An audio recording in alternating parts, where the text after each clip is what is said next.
Et bonjour à tous, bienvenue pour ce premier podcast expert avec Sébastien Serlet pour Radio TDAH.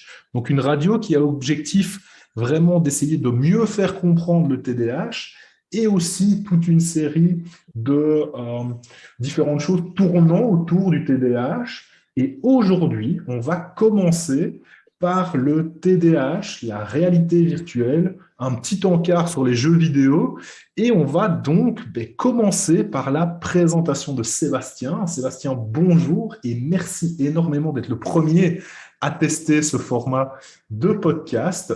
Et donc, je vais te laisser la parole, évidemment, pour commencer, te présenter et après de poser quelques questions autour de ce sujet dont on parle de plus en plus. Donc, je suis très content que tu sois là. Merci, je suis très content du coup d'être invité, encore plus d'être le premier. Voilà, je suis ce que tu fais depuis très très très longtemps. Et donc, encore merci pour l'invitation. Donc moi, je suis Sébastien Serlet, je suis neuropsychologue et j'ai créé il y a quelques mois une entreprise qui s'appelle donc Real IT et qui développe des solutions logicielles en réalité virtuelle pour le traitement et le diagnostic des troubles cognitifs, dont forcément le TDAH. Donc c'est pour ça que je me positionne aujourd'hui pour vous parler sur la question du TDAH et de la réalité virtuelle et par extension aussi le jeu vidéo. Oui, donc vraiment effectivement un domaine dont on entend beaucoup parler aujourd'hui, puisque on est un peu dans l'époque métavers, réalité virtuelle, les jeux vidéo. Avec le TDAH, ça fait un peu peur. Donc évidemment, l'objectif, ça va être à la fois de faire un travail de communication, d'éducation, de psychoéducation autour de cet univers en particulier, et aussi peut-être d'avoir un regard rassurant, j'ai envie de dire, sur le TDAH et sur la place de la réalité virtuelle et les jeux vidéo dans ce cadre-là. Euh, donc, pour commencer, j'ai envie de voir un petit peu, est-ce que tu aurais une définition déjà, mettre un contexte sur ce que c'est effectivement la réalité virtuelle dans le monde de la santé mentale, justement? Alors, c'est la question, franchement, la plus difficile que tu pouvais me poser parce que il y a plusieurs définitions en fonction si on veut parler de la technologie ou de la méthodologie. En fait, tu as une définition technologique et une définition fonctionnelle. Parfois, tu en as qui prennent des éléments des deux, etc. J'en ai trouvé moi aujourd'hui aucune qui me satisfait pleinement, donc je suis obligé de piocher un peu dans les deux, mais il fallait en donner une, donc je vais donner une définition d'un des experts de la réalité virtuelle en France, donc ça c'est aussi Cocorico. Donc, il y a des choses qui se font très bien. On a des experts en réalité virtuelle en France, donc c'est super. Donc, d'après cet expert, Philippe Fuchs, dans son traité de la réalité virtuelle, pour lui, en fait, la finalité de la réalité virtuelle, c'est de permettre à une personne ou à plusieurs personnes de faire une activité sensorimotrice et cognitive, donc avoir une action et une réflexion dans un monde artificiel créé numériquement et qui peut être imaginaire, symbolique ou une simulation de certains aspects du monde réel. Alors, il y a plein de choses dedans qu'il faut sortir, surtout les informations. C'est moi ce qui m'intéresse le plus, surtout en neuropsychologie, c'est faire l'activité cognitive, c'est-à-dire qu'on va permettre à la personne d'être plongée dans un univers. Alors, il précise créer numériquement. On peut faire alors ça va être étrange de dire ça, mais on peut faire de la réalité virtuelle sans utiliser le numérique. Via des expériences de pensée ou même simplement créer une simulation dans un environnement en carton-pâte, peut-être pourquoi pas. C'est des choses qu'on pourrait très bien faire sans problème. C'est juste que le problème de la définition du terme, c'est réalité virtuelle. Et dans virtuel, on entend tout de suite le numérique, alors qu'en fait, la traduction anglaise n'est pas terrible, mais bon. Je ne vais pas revenir là-dessus, ça veut simplement dire réalité proche. Donc, si on simule une réalité, même sans faire du numérique, c'est tout à fait envisageable de faire de la réalité virtuelle. Quoi qu'il en soit, ça doit être un monde artificiel qu'on va pouvoir contrôler au point de vue de tout ce qu'on va mettre devant la personne comme obstacle, comme facilitateur, etc. Il y a plein de choses qu'on va pouvoir paramétrer, contrôler. Et donc, on va pouvoir créer des simulations proches, très proches du monde réel du patient. Et c'est ça aussi qui nous intéresse à nous quand on travaille avec des patients avec des troubles cognitifs, c'est quand ils nous remontent leurs problématiques de leur quotidien. Et en fait, grâce à la réalité virtuelle, on va pouvoir les remettre dans leur quotidien et qui nous montrent clairement où sont leurs difficultés, quel est le problème. Et comme ça, on pourra zoomer, dézoomer, accélérer, ralentir pour voir un tout petit peu vraiment on va dire le point de friction entre le moment où ça va et ça ne va plus. Et ça, c'est vraiment extrêmement intéressant de pouvoir jouer justement avec ces côtés, donc les nouvelles technologies numériques, pour justement pouvoir plonger les patients dans des environnements vraiment virtuels, quoi. Donc, ça fait des années maintenant que je travaille sur la réalité virtuelle et il y a plusieurs choses. Tu parlais qu'il y avait des bons, un peu des mauvais côtés qui sont attraits aux jeux vidéo, à la réalité virtuelle. Alors, effectivement, on entend beaucoup de choses. Alors, beaucoup de choses sont, je ne vais pas dire fausses, mais mal interprétées. Donc, moi, j'ai envie qu'on pose un peu les balles avant de continuer. Comme ça, au moins, on sera sûr qu'on parle tous de la même chose. Pour moi, la réalité virtuelle, c'est une méthode. Elle peut être numérique ou non, mais c'est une méthode où la personne elle va interagir dans un environnement à l'aide de la technologie. Et très souvent, on fait un peu l'amalgame entre casque de réalité virtuelle égale casque de réalité virtuelle. Là-dessus, je ne suis pas, d'ailleurs, aucun expert est entièrement d'accord avec ça, justement.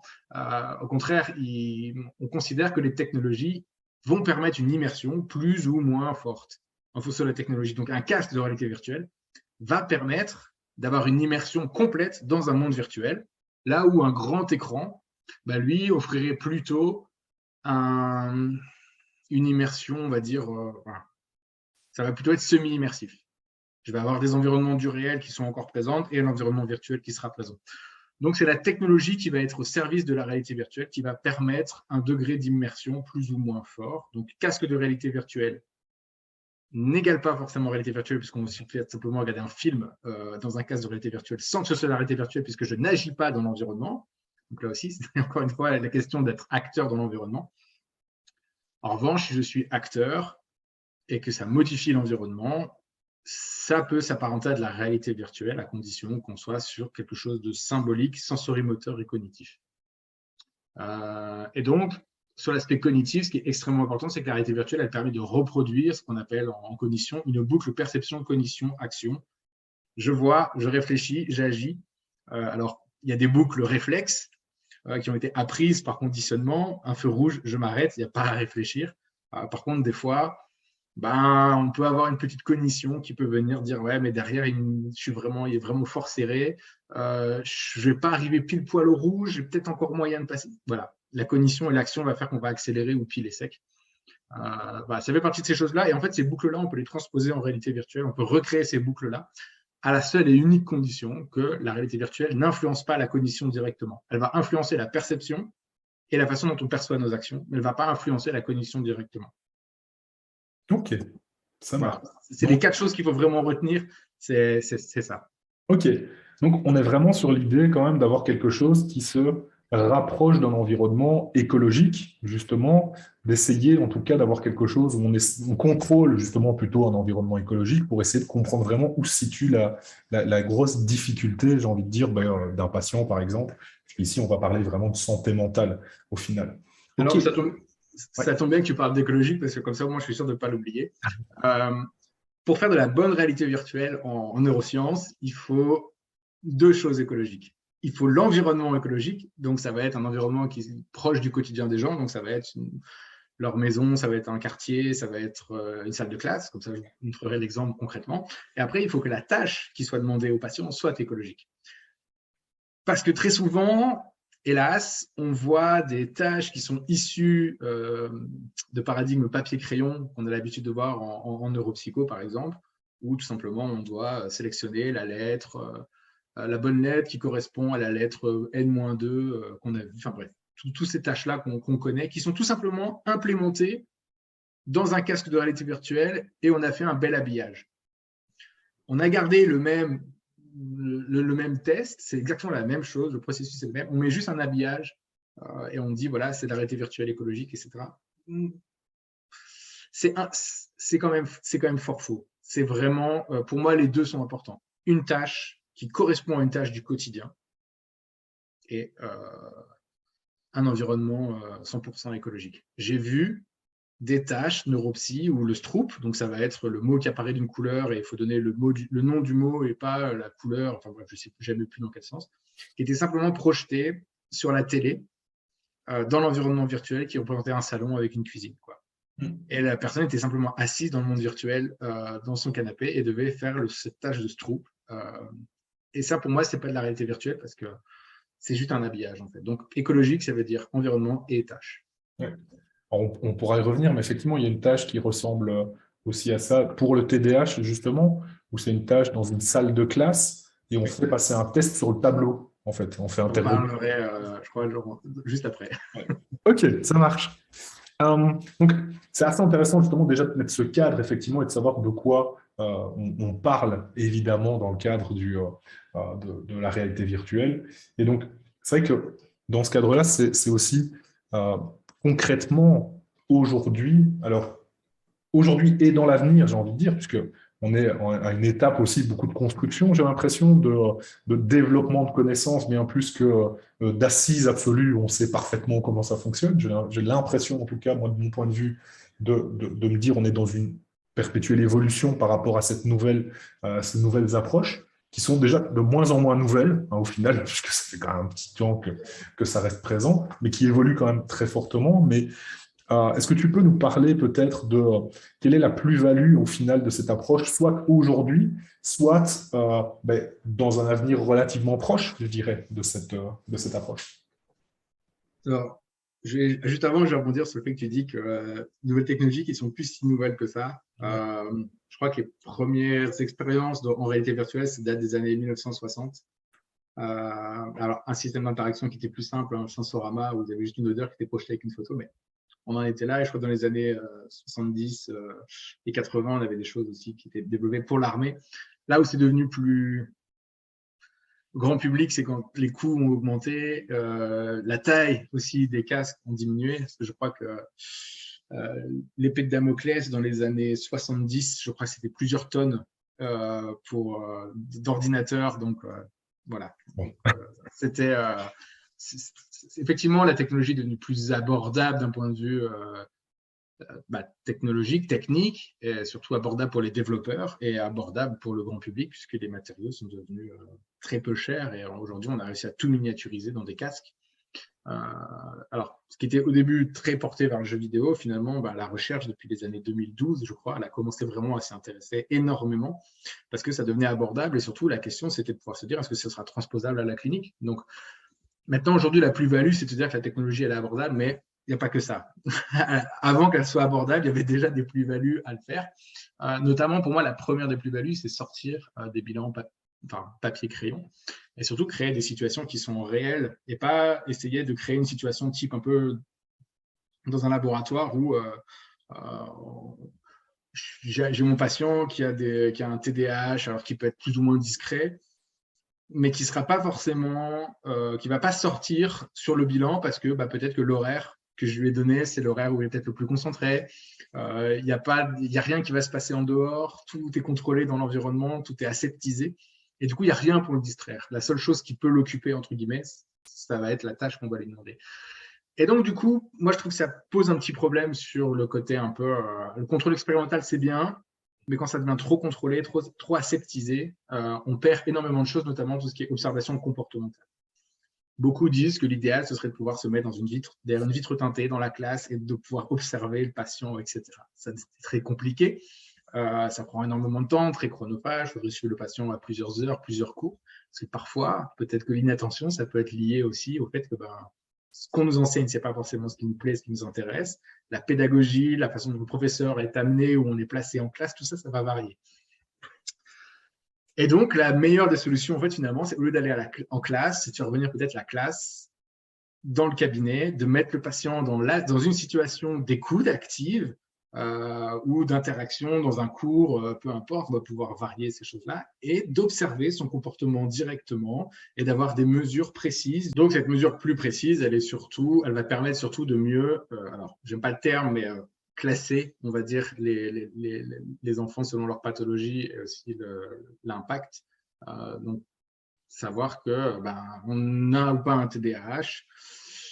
Je pense que dans les statistiques, tu es mieux placé que moi pour en parler, on a parfois des différences de prévalence parce que en fait, les tests sont peut-être pas assez sensibles et peut-être que parfois on met des enfants TDAH qui ne le sont pas et peut-être que parfois on rate des enfants TDAH qui le sont parce que les mesures sont pas assez sensibles. Et donc, en tout cas, ce qui a été montré justement dans ces études, c'est que la réalité virtuelle a permis d'être beaucoup plus sensible, plus rapide, puisqu'en fait, il suffit d'un bloc, je ne vais pas dire une question, mais d'un bloc de, je crois que c'est 3-4 minutes, pour pouvoir déjà avoir une différence significative entre un enfant TDAH ou pas. Après, à partir du deuxième bloc, c'est sûr, c'est officiel, quoi. On est plus proche de la situation vécue du patient, puisque alors, dans le cas de la virtual classroom de Rizzo, on est dans une classe, comme son nom l'indique. Et en fait, c'est vraiment le résultat de son fonctionnement en milieu naturel, puisqu'on va aussi mesurer, je vous montrerai quelques vidéos après, on va avoir une mesure comportementale objectivable. Après, pour tout ce qui est prise en charge, on verra aussi qu'il y a des mises en place et des tests de stratégie en conditions. On peut mettre de la guidance parentale, on va pouvoir faire des remédiations attentionnelles ou exécutives grâce à la réalité virtuelle dans une situation donnée et éviter toutes ces situations de drill qui souvent sont associées à la remédiation cognitive et on sait très bien que c'est totalement inefficace. Driller un enfant en remédiation cognitive, c'est pas ce qui est le plus efficace. Il y a bien mieux à faire.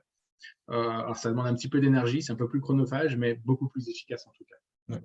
C'est vrai on parle beaucoup effectivement de remédiation, mais au final, cette approche de driller, c'est plutôt cette idée d'entraînement, au final, d'essayer d'entraîner. C'est pas vraiment de la remédiation. C'est vrai qu'on des fois, les termes ne sont pas forcément les plus adaptés dans ce cadre. Ouais, c'est ça. Donc, souvent, on mélange les deux et du coup, il y a des confusions. Voilà. Donc, je voudrais vous présenter Albert Skip-Rizzo, qui est un des pionniers dans la recherche de la réalité virtuelle et du TDAH. Il a aussi travaillé sur tout ce qui était traitement post-traumatique. Mais en tout cas, c'est sûr que si vous cherchez quelqu'un qui a beaucoup travaillé sur le TDAH et la réalité virtuelle, c'est ce monsieur qui a lancé les bases. Et donc, du coup, ce qui va se passer, c'est qu'on va demander lors d'un cours, on va créer des moments de distraction pour des enfants et on va mesurer leur performance à une tâche. Donc, la tâche, c'est une tâche de CPT. Donc, c'est ces fameuses lettres qui apparaissent et qu'il faut dire si celle qu'on voit, c'est la même que celle avant ou celle d'encore avant, je ne sais plus trop, ou celle qui précède, ça devait être un X. Enfin bref, quelque chose de très complexe, donc très coûteux cognitivement parlant. Et on va mesurer sa distractibilité, alors via son comportement, mais aussi via sa performance à la tâche. Le programme a beaucoup évolué entre 2000 et 2004 et encore en 2007, il a évolué. Aujourd'hui, je ne suis plus trop les travaux, mais je sais qu'il n'a pas trop bougé depuis quelques années. Mais en tout cas, ça a été pendant les années, entre 2007 et 2010, beaucoup d'instituts, etc.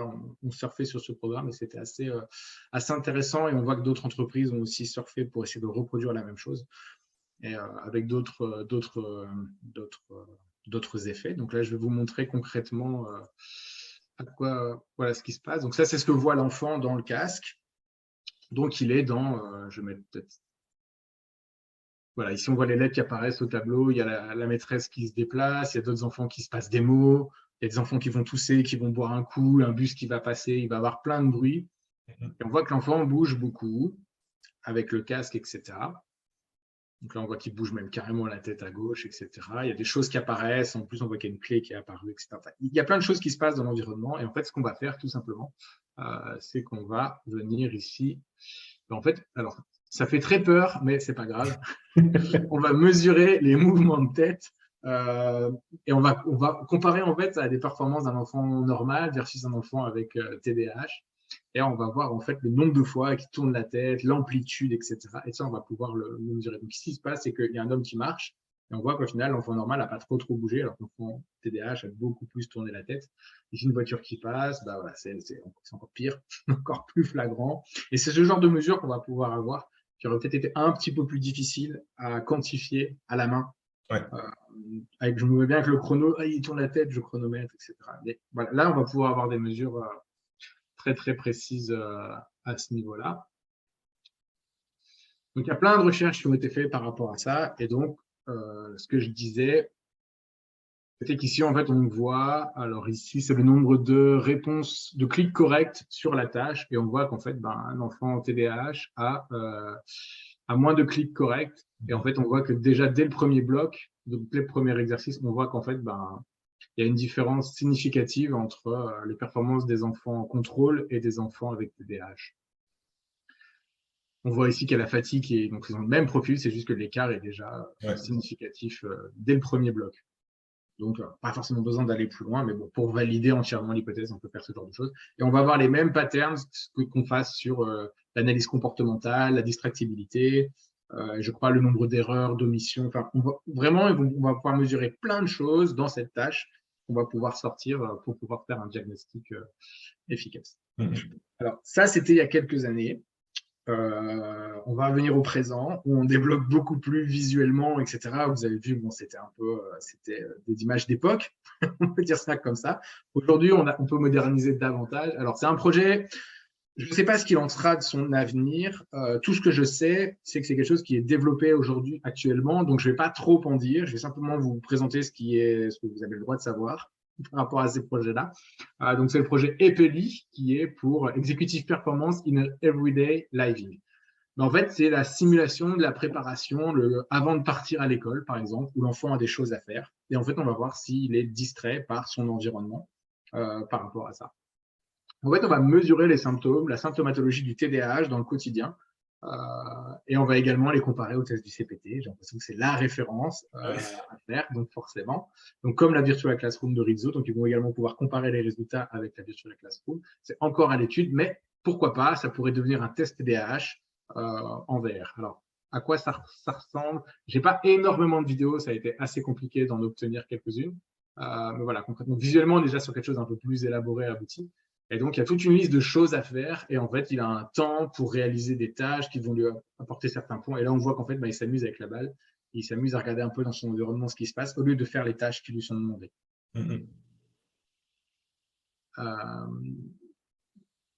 Alors, après, le problème aussi, c'est que pour des enfants qui n'ont pas l'habitude de ce genre de technologie, c'est l'occasion rêvée de pouvoir jouer un tout petit peu, de profiter. C'est un peu ce que j'appelle l'effet waouh. Genre, c'est super cool, c'est chouette et tout. Je peux faire plein de choses et du coup, on est plus occupé à faire plein de choses que faire ce qu'on était censé faire.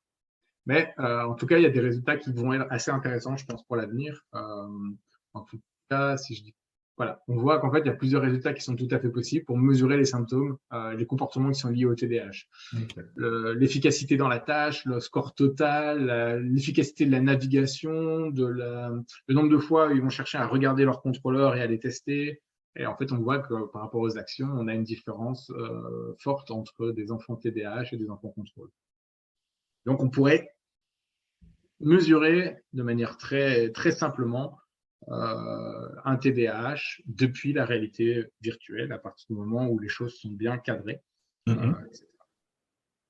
Ça, c'est un peu pour là où on est la recherche aujourd'hui. Donc, c'est vers ça qu'on se dirige, des situations de vie, et on va mesurer une espèce de distractibilité et des performances pour les comparer à des enfants normaux. Ok. Donc, c'est vraiment cette idée de l'avenir, au final, de ces approches de réalité virtuelle va aller effectivement vers des évaluations plus proches de ce qu'ils font dans leur vie quotidienne, d'essayer effectivement d'avoir des mesures de comportement vraiment plus claires que ce que peuvent apporter effectivement des tests papier-crayon en face à face, dans des endroits super calmes, comme on peut le voir dans les bureaux actuellement. Et donc, forcément, la finesse va être sans doute un peu plus claire. Maintenant, aujourd'hui, je suppose que ces études sont vraiment très ciblées sur, on compare du TDAH avec du tout venant.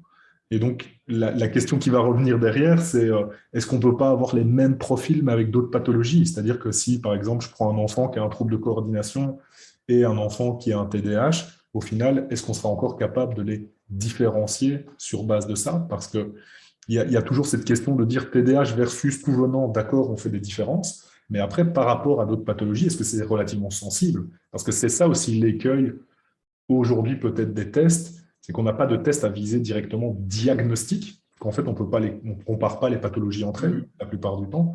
Et donc ça, aujourd'hui, par rapport à la norme, on va avoir un écart. Est-ce que cet écart, c'est vraiment du TDAH ou c'est un autre trouble avec les mêmes symptômes? Ça, aujourd'hui, on n'est peut-être pas encore au clair sur ce sujet-là.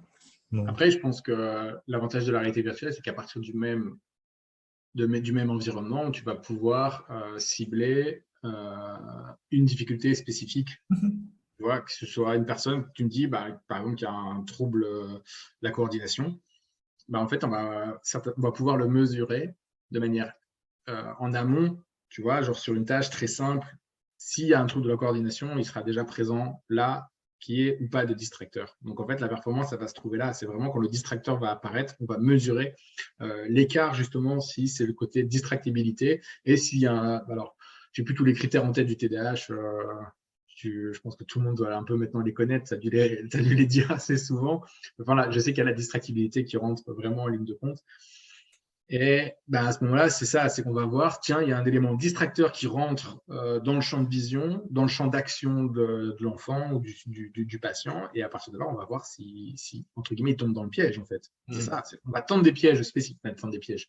J'aime pas le terme, mais on va leur donner des directions.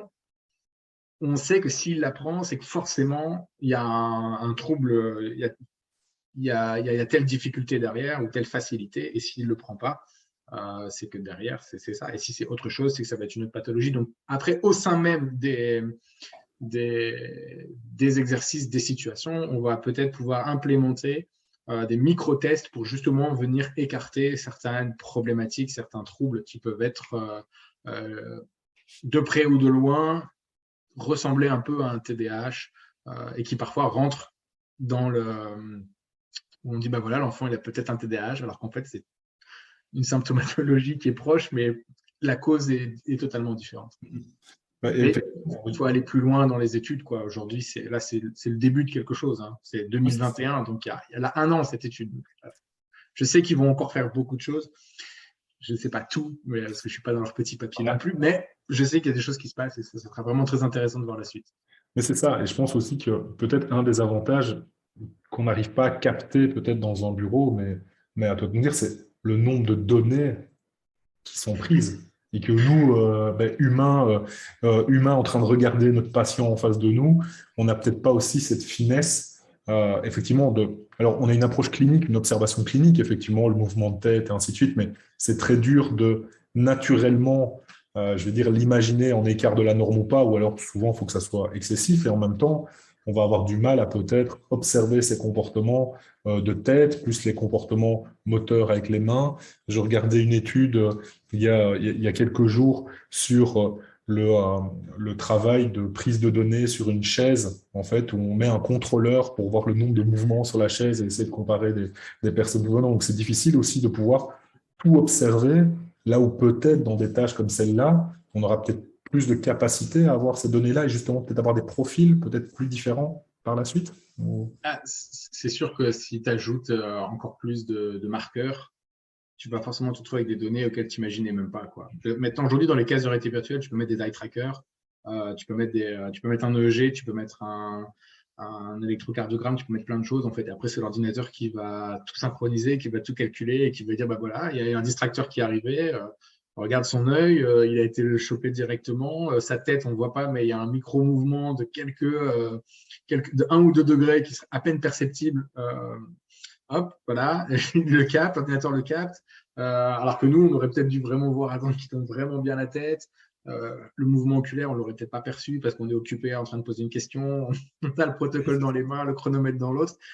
L'ordinateur va être hyper précis à la microseconde, etc. Et nous, on va pouvoir, je ne vais pas dire se relaxer tranquillement, mais se concentrer sur des choses auxquelles on ne pense pas forcément et on voit peut-être un peu les stratégies. Et peut-être c'est l'occasion jamais de voir comment l'enfant, je sais que des fois, il y a des stratégies de comptage, on voit un peu parfois les enfants ou les mouvements de lèvres, genre 3, 4, 5, 6. Et comme ça, on peut voir comment ils se concentrent, quelles sont les stratégies qu'ils utilisent pour résoudre une problématique. Chose qu'on ne peut pas faire quand on a un truc dans les mains, un chronomètre dans l'autre, un stylo, je ne sais pas. Enfin bref, moi, c'est des choses qui, aujourd'hui, maintenant que je ne fais plus de tests papier-crayon, me dépassent. Je ne sais pas comment je pourrais si je devais y revenir, mais ouais, c'est ce que j'ai. Un peu la série Lie to Me sur les émotions qui avait cartonné il y a quelques années, où on disait que voilà, c'était l'humain, enfin l'expert était capable de percevoir un micro-mouvement, etc. Humainement, c'est pas possible. Mais pour une machine, c'est extrêmement facile, quoi. Donc, la machine va pouvoir faire énormément, vous apporter énormément d'informations, peut-être parfois trop d'informations. Et là, ce sera plus difficile, ça va être d'aller venir chercher l'information qui va être la plus pertinente pour le diagnostic et pour la suite du patient. Oui, c'est ça. On va peut-être pouvoir plus se concentrer encore plus sur la clinique et le retentissement que ça engendre, en fait. C'est qu'on aura les marqueurs de cette pathologie potentiellement, hein, parce qu'en fait, actuellement, on n'en sait rien, c'est en développement, donc on verra à l'avenir ce que ça va nous apporter, mais de se reconcentrer aussi sur les points forts, comme tu le disais, évaluer les stratégies utilisées par le patient qui sont ultra importantes pour justement amener ça dans une classe, par exemple, et de savoir ce qu'il est capable de mobiliser pour apprendre à un moment donné, de savoir aussi de s'intéresser à vraiment l'impact que ça a dans la vie quotidienne, au-delà simplement de la symptomatologie qu'on va pouvoir aller chercher. Donc, effectivement, il y a vraiment cette idée il ne faudrait pas l'imaginer parce qu'effectivement, c'est réalité virtuelle, on en parle beaucoup. Là, on n'a même pas parlé d'intelligence artificielle pour le traitement des données parce que sinon, là, c'est levé de bouclier. Mais c'est vraiment cette question de savoir ce que ça va pouvoir apporter aux professionnels et pas de dénaturer leur profession loin de là, mais pouvoir être une aide pour aussi faciliter derrière potentiellement une approche encore plus clinique et un accompagnement encore plus précis des patients. Donc, moi, je le vois comme ça. Je ne sais pas ce que toi, tu en penses. Mais... Moi, je suis confronté aux professionnels régulièrement et souvent, là, je pense qu'ils ont un peu peur que la machine, en mode, on met le patient, tu vois, hop, il met le casque ou il met l'écran, il fait plein de choses et à la fin, il y a un ticket qui sort. Voici votre pathologie. Ça, non, jamais, parce que il y a plein de choses qui vont être prises en compte. Tu disais l'impact, les stratégies qui sont mises en place. Il y a de plus en plus d'études aujourd'hui de papier qui sortent et qui arrivent à relier réalité virtuelle et la notion de handicap. Quel est le handicap dans le quotidien du patient? En fait, la réalité virtuelle, elle permet justement de faire un peu ce pont entre, tiens, dans une situation, voilà ce qui se passe. Du coup, c'est plus facile d'imaginer l'handicap dans la vie de tous les jours du patient. Ça, aujourd'hui, je trouve que pour les collègues neuropsy, c'est très difficile à partir d'un test, je vais prendre un exemple tout bête, un enfant amnésique, qui soit bon, enfin limite ou pas bon, dans le quotidien des gens, on a du mal à se rendre compte quel est le problème et jusqu'à quel point ça les handicape d'avoir un enfant de 4 ou un enfant de 3. Pour avoir cette réponse, faut les mettre en situation. Si on peut les mettre en réalité virtuelle, on va voir si dans une situation qui nécessite une performance relativement normale, on va dire, d'un enfant amnésique, et on va voir comment ça va se retentir dans la façon dont ils vont faire. Ça se trouve, ils vont trouver une stratégie auquel on n'imaginera même pas, et ce sera fonctionnel. Et en fait, des fois, on entraîne des gens, on les réhabilite, alors qu'en fait, ils ont déjà en main les stratégies pour réussir à vivre correctement. Ouais.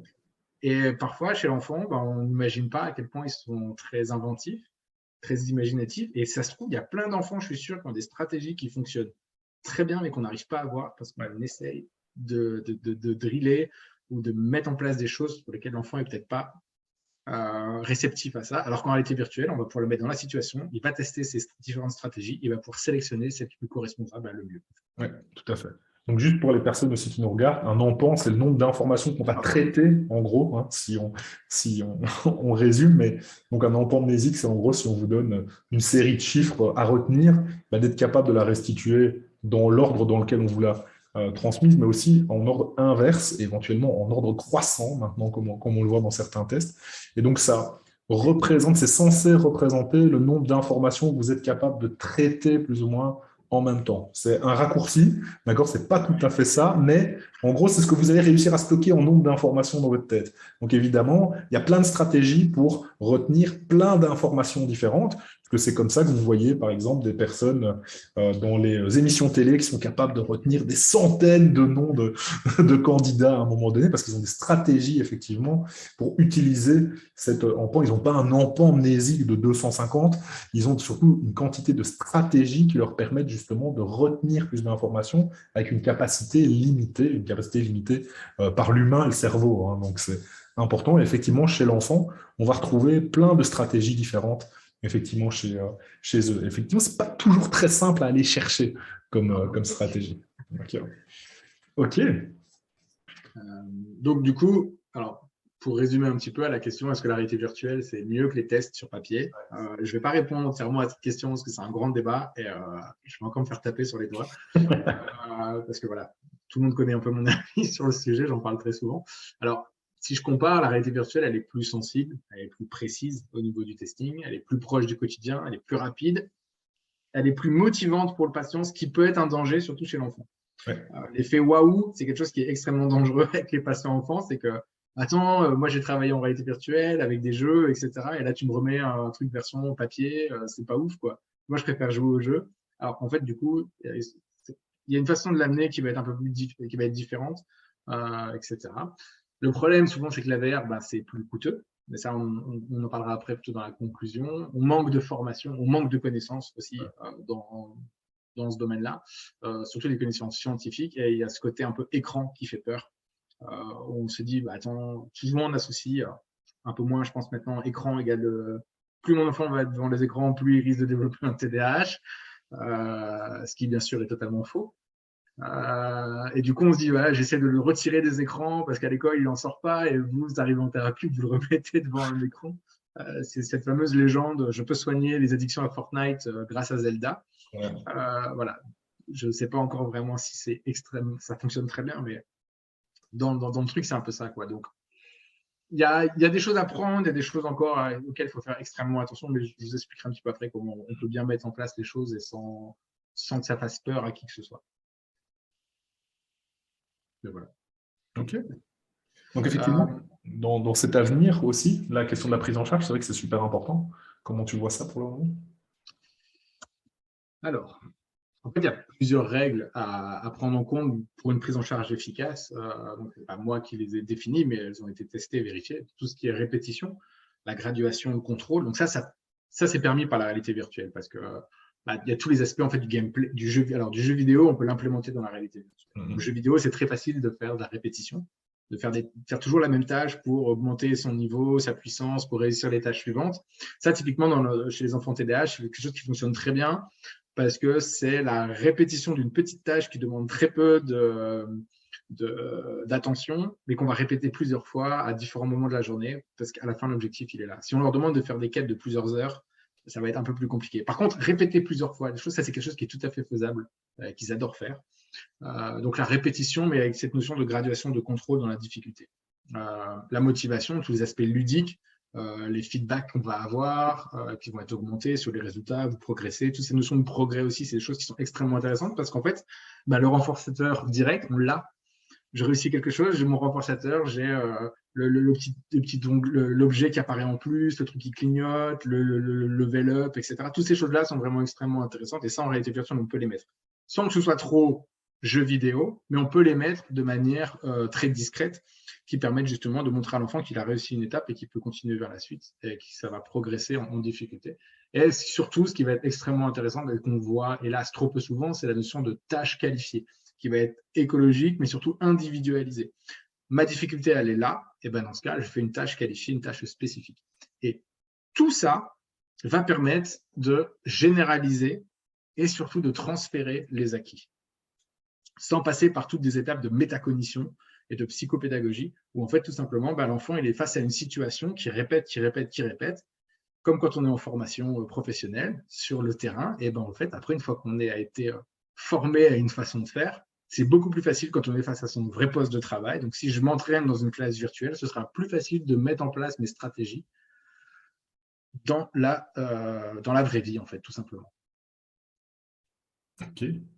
Effectivement, c'est un truc qui bloque pas mal aujourd'hui de beaucoup de prises en charge, c'est la généralisation à la vie de tous les jours. C'est-à-dire ce qu'on fait dans le cabinet, est-ce qu'on peut le transférer sans l'aide des parents, sans l'aide des enseignants. Là, je parle beaucoup chez les enfants et les adolescents, mais c'est difficile de pouvoir transférer ça sans leur aide à un moment donné, parce s'ils ne sont pas conscients de ce qui est travaillé dans le cabinet, c'est dur que l'enfant ou l'ado puisse lui-même l'appliquer dans sa vie de tous les jours. Ce qui ici semblerait quand même un petit peu plus simple, en tout cas, à mettre en place. Mais c'est ça, si tu prends des exemples, ici c'est une Esplora, donc c'est en espagnol, mais je crois qu'il y a une version italienne. Là, l'enfant, il est directement dans une classe et il a des tâches à faire. Encore une fois, c'est un CPT, toujours, mais c'est comme ça qu'il travaille, c'est comme ça qu'il essaie de voir ses progrès, comment il performe davantage. Et la question surtout à la suite, c'est dans ta classe, comment ça se passe, et on suit l'évolution en parallèle dans sa classe. Et c'est ça qui devient vraiment intéressant. C'est vraiment ça qui devient intéressant, c'est de pouvoir mettre en place cette situation, trouver une stratégie pour réussir, et à la fin, voir un peu ce qui se passe et suivre avec les patients, quoi. Ok. Voilà.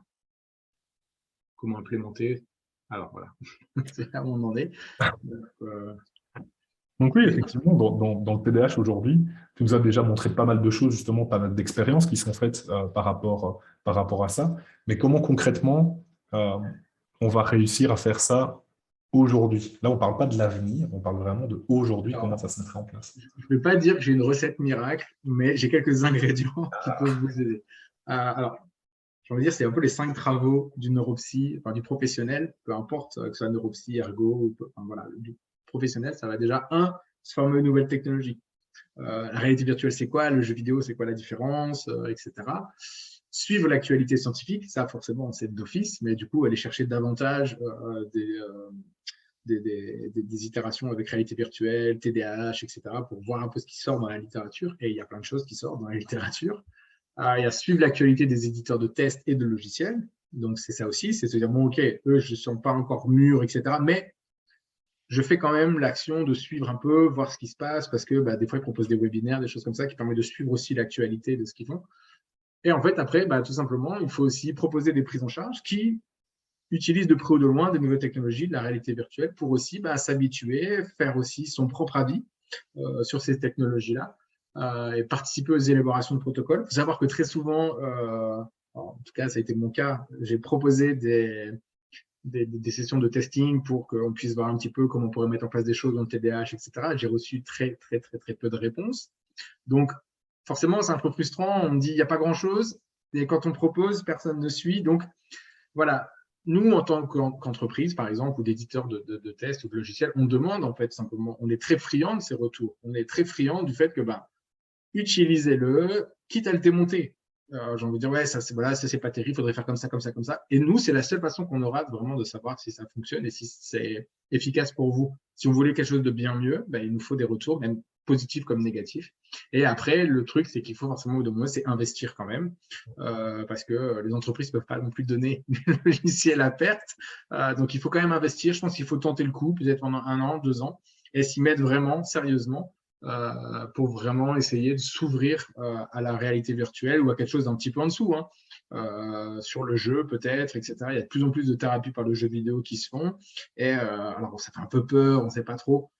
Moi, je pense, regardez 3-4 patients pour qui ça pourrait fonctionner, testez-le, faites le retour, mais alors surtout, c'est extrêmement important, c'est votre écosystème qui va être pour moi très important. C'est au-delà de trouver les financements par les associations, le territoire, etc., il faut informer les patients, la famille des patients, vos collègues de ce que vous faites. Vous pouvez peut-être monter des choses, des projets ensemble, tout votre écosystème professionnel, les médecins avec qui vous travaillez, les psychiatres, voilà, je vais tester un nouveau truc, qu'est-ce que tu en penses, je te ferai mes retours.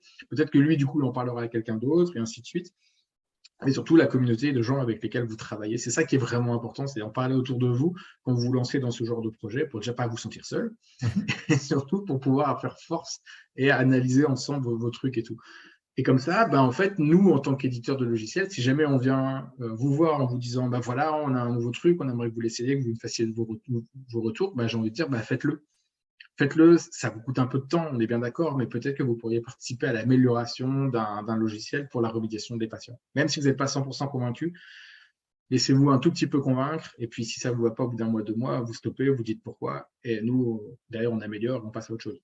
Voilà, tout simplement. Oui, ça se fait dans d'énormes boîtes d'informatique, quoi. C'est le retour utilisateur, tout Ouais, simplement. c'est ça. C'est Ce qu'on ça. fait moins, effectivement, dans la thérapie. Est-ce que ça a été, est-ce que ça n'a pas été? Faites-nous des retours sur l'outil en lui-même, ainsi de suite. Souvent, effectivement, Ouais. l'éditeur de test, il amène le test, on le dépose, on l'utilise comme ça. On râle dans l'autre côté parce qu'ils auraient pu faire ça mieux quand même.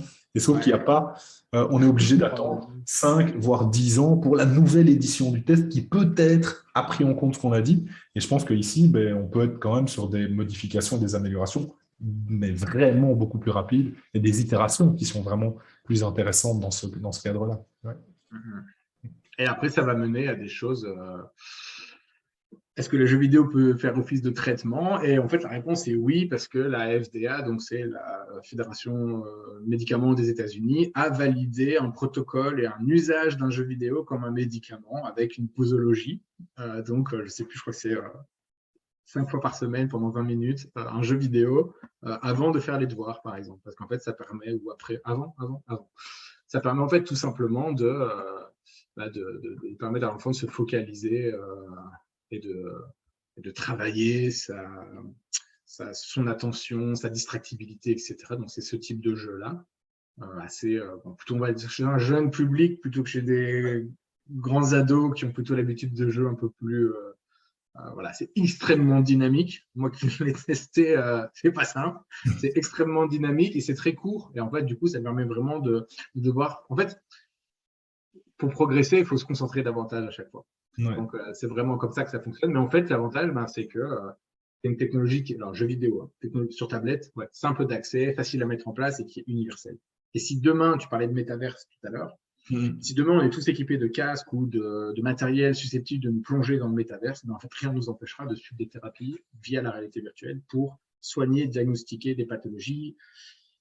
Et voilà. Donc, de ne pas passer à côté du virage sur cette question-là, effectivement, dans l'avenir, des évolutions aussi que ça va apporter, qui vont être, à mon avis, plus qu'intéressantes à voir par rapport à ça, quoi. Donc, oui. Donc, c'est vrai que le jeu vidéo, ça a toujours fait peur, hein, effectivement, cette question de à quel point ça peut créer des problèmes.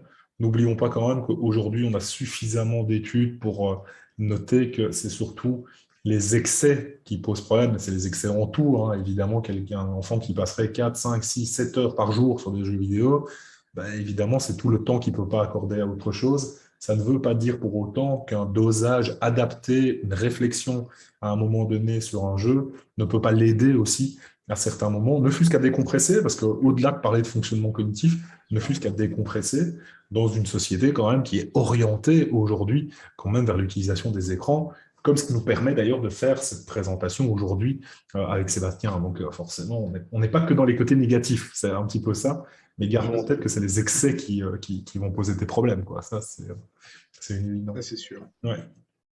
Ok. Mais écoute, je vais peut-être te laisser conclure sur cette approche. En fait, j'ai qu'une phrase à dire, c'est essayer les solutions. En fait, c'est essayer, aller voir, demander des tests pour regarder, interrogez-vous, posez-vous les questions. Au-delà de la littérature scientifique, qui, je pense, aujourd'hui est assez suffisante.